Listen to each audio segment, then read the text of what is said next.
आपने नेताओं की होली देखी, अब आपको यूपी से होली की एक ऐसी खबर दिखाते हैं जो सुकून देने वाली है। हम बात संभल की कर रहे हैं। होली और रमजान को लेकर संभल खूब चर्चा में था, लेकिन सीएम योगी की सख्त कानून व्यवस्था ने संभल में मिसाल पेश की है। रिपोर्ट देख लेते हैं। ये तस्वीरें यूपी के सबसे संवेदनशील जगहों में से एक संभल की है, जहां शुक्रवार को होली का त्योहार और रमजान के जुम्मे की दूसरी नमाज कड़ी सुरक्षा के बीच संपन्न हुई। समय है तो लोग आराम से नमाज पढ़ने के लिए जा रहे हैं, तो नमाज भी आराम से होगी। जुलूस निकला भी मस्जिद के पीछे निकला, बहुत बड़ा जुलूस था, करीब 3000 आदमी होंगे।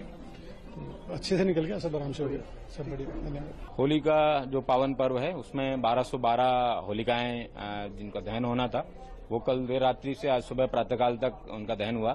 उसके बाद में सभी लोगों ने विभिन्न जगहों पे होलियां खेली हैं, तो उन्होंने अपना होली भी खेली है। और होली खेलने के बाद में यहाँ पे अभी 2:30 बजे से नमाज अदा करनी थी लोगों को, तो अपनी नमाज भी शांतिपूर्वक तरीके से अदा कर रहे हैं। सभी लोग आए हैं यहाँ पे नमाज अदा करने के लिए। संभल में होली और रमजान के जुम्मे की नमाज के लिए सुरक्षा व्यवस्था की तैयारी पहले से ही की गई थी, जिसकी जानकारी खुद संभल के डीएम राजेंद्र पेंसिया ने दी। उसे भी सुन लेते हैं। सभी को पता था कि किसी पर किसी प्रकार का कोई भी प्रतिबंध या पाबंदी नहीं है।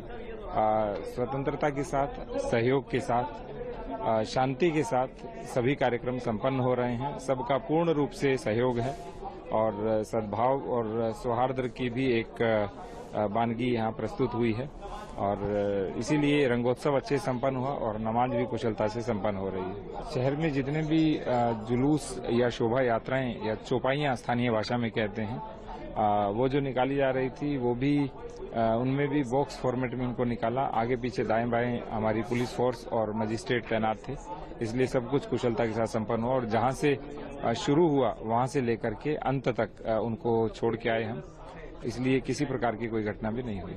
संभल में संपन्न हुई होली और रमजान की जुम्मे की नमाज के बाद अब यूपी पुलिस प्रशासन ने एक नई मिसाल पेश कर दी है। संभल से आई तस्वीरें यूपी के बुलंद कानून व्यवस्था का ही नतीजा है।